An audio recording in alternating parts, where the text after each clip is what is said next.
Welcome to CL teacher channel. இன்னைக்கு நம்ம வீடியோவில் என்ன பார்க்க போகிறோன்னா 8ஆம் வகுப்பு தமிழில் இயல் 6ல் இருக்கக்கூடிய இலக்கண பகுதி தான் பார்க்க போகிறோம். நம்ம சேனலில் போடக்கூடிய ஒவ்வொரு வீடியோவுமே உங்களுக்கு பிடிச்சிருந்துச்சுன்னா ஒரு லைக் பண்ணிவிட்டு பாருங்கள். வீடியோ கடைசி வரை ஸ்கிப் பண்ணாமல் பாருங்கள். வாங்க வீடியோக்குள்ளே போகலாம். இலக்கண பகுதி புணர்ச்சி. நிலைமொழியின் இறுதி எழுத்தும் வருமொழியின் முதல் எழுத்தும் இணைவதை புணர்ச்சி என்கிறோம். நிலைமொழியின் இறுதி எழுத்து உயிர் எழுத்தாக இருந்தால் அது உயிரீற்று புணர்ச்சி எனப்படும். சிலை கூட்டல் அலகு சிலை அலகுன்னு வரும். இதில் நிலைமொழியில் இல் கூட்டல் ஐ, அதாவது கடைசி எழுத்து இறுதி எழுத்து உயிர் எழுத்தாக வருது. அதனால் இது உயிரீற்று புணர்ச்சி. நிலைமொழியின் இறுதி எழுத்து மெய்யெழுத்தாக இருந்தால் அது மெய்யீற்று புணர்ச்சி எனப்படும். மண் கூட்டல் அலகு மண்ணலகுன்னு நமக்கு கிடைக்கும். இதில் நிலைமொழியின் இறுதி எழுத்தான இன் ஒரு மெய்யெழுத்து. அதனால் இது மெய்யீற்று புணர்ச்சி எனப்படும். வருமொழியின் முதல் எழுத்து உயிர் எழுத்தாக இருந்தால் அது உயிர் முதல் புணர்ச்சி எனப்படும். எடுத்துக்காட்டு பொன் கூட்டல் உண்டு பொண்ணு உண்டுன்னு நமக்கு கிடைக்கும். வருமொழி எழுத்து அதாவது உயிர் எழுத்து இருக்குது. அதனால் அது உயிர் முதல் புணர்ச்சி எனப்படும். வருமொழியின் முதல் எழுத்து மெய்யெழுத்தாக இருந்தால் அது மெய் முதல் புணர்ச்சி எனப்படும். எடுத்துக்காட்டு பொன் கூட்டல் சிலை பொற்சிலை. இதில் வருமொழி எழுத்தான சி, அதாவது இச்சு கூட்டல் இ.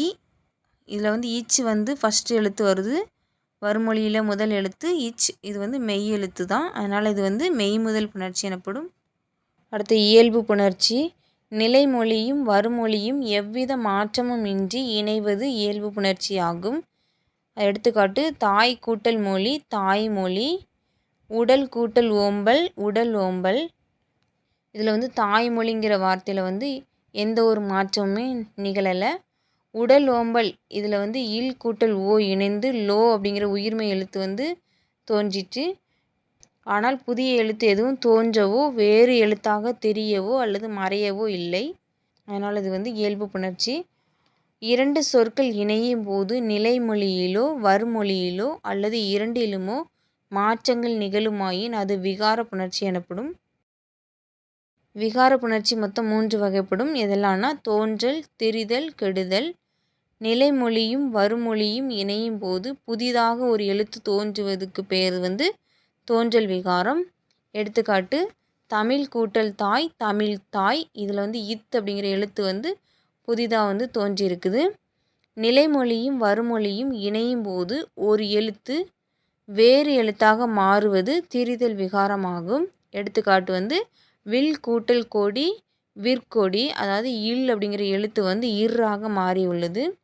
நிலைமொழியும் வருமொழியும் இணையும் போது ஓர் எழுத்து மறைந்து வருவது கெடுதல் விகாரமாகும். எடுத்துக்காட்டு மனம் கூட்டல் மகிழ்ச்சி மனமகிழ்ச்சி. இதில் ஃபஸ்ட்டு மனம் அப்படிங்கிற எழுத்துலேருந்து இம் என்னும் எழுத்து மறைந்துள்ளது. இரண்டு சொற்கள் இணையும் போது ஒன்றுக்கு மேற்பட்ட விகாரங்கள் நிகழ்வது உண்டு. எடுத்துக்காட்டுக்கு நாடகம் கூட்டல் கலை நாடகக்கலை. இதில் கெடுதல் விகாரத்தின்படி நிலைமொழி ஈற்றில் உள்ள மகரமெய் மறைந்திருக்கு. அதாவது இம் அப்படிங்கிற எழுத்து மறைந்து விட்டது. தோன்றல் விகாரத்தின்படி இக் அப்படிங்கிற எழுத்து தோன்றி இருக்குது. அதாவது நாடக கலை அப்படிங்கிறதுல இக்கு அப்படிங்கிற எழுத்து புதிதாக தோன்றி இருக்குது. Book back question. விகார புணர்ச்சி டேஸ் வகைப்படும். 3. பாலாடை இச்சொல்லுக்குரிய புணர்ச்சி இயல்பு புணர்ச்சி. பொறுத்துக.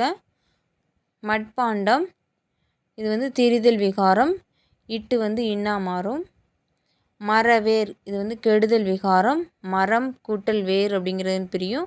இம் அப்படிங்கிற எழுத்து மறையும். அதனால் இது கெடுதல் விகாரம். மணிமுடி மணி கூட்டல் முடி அப்படின்னு தான் பிரியும். அதனால் இது இயல்பு புணர்ச்சி. கடைத்தெரு கடை கூட்டல் தெரு அப்படின்ட்டு பிரியும். இத் அப்படிங்கிற எழுத்து புதிதாக தோன்றக்கூடியனால இது தோன்றல் விகாரம். அடுத்து மரபு தொடர்கள். கொடிகட்டி பறத்தல் இதனுடைய பொருள் புகழ்பெற்று விளங்குதல்.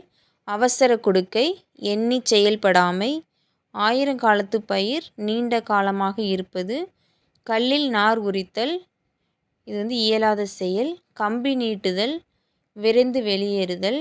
காணல் நீர் இருப்பது போல் தோன்றும் ஆனால் இருக்காது. கண்ணை மூடிக்கொண்டு, இது வந்து ஆராய்ந்து பாராமல். மரபு தொடர்களை வந்து தொடரில் அமைத்து எழுதக்கூடியது. வாழையடி வாழையாக, குமரனுடைய குடும்பம் வாழையடி வாழையாக சமூக சேவையில் ஈடுபட்டு வருகிறது. முதலை கண்ணீர், மாறன் எப்போதும் முதலை கண்ணீர் வடித்து நினைத்த காரியத்தை முடித்து கொள்வான். எடுப்பார் கைப்பிள்ளை, எடுப்பார் கைப்பிள்ளையாக இல்லாமல் சிந்தித்து செயல்பட வேண்டும். கலைச்சொல் நூல், த்ரெட், தறி, லூம், பால் பண்ணை, டைரி ஃபார்ம், தோல் பதனிடுதல், டன்னிங், தையல், ஸ்டிச், ஆலை, ஃபேக்டரி, சாயமேற்றுதல், டையிங், ஆயத்த ஆடை, ரெடிமேட் ட்ரெஸ்.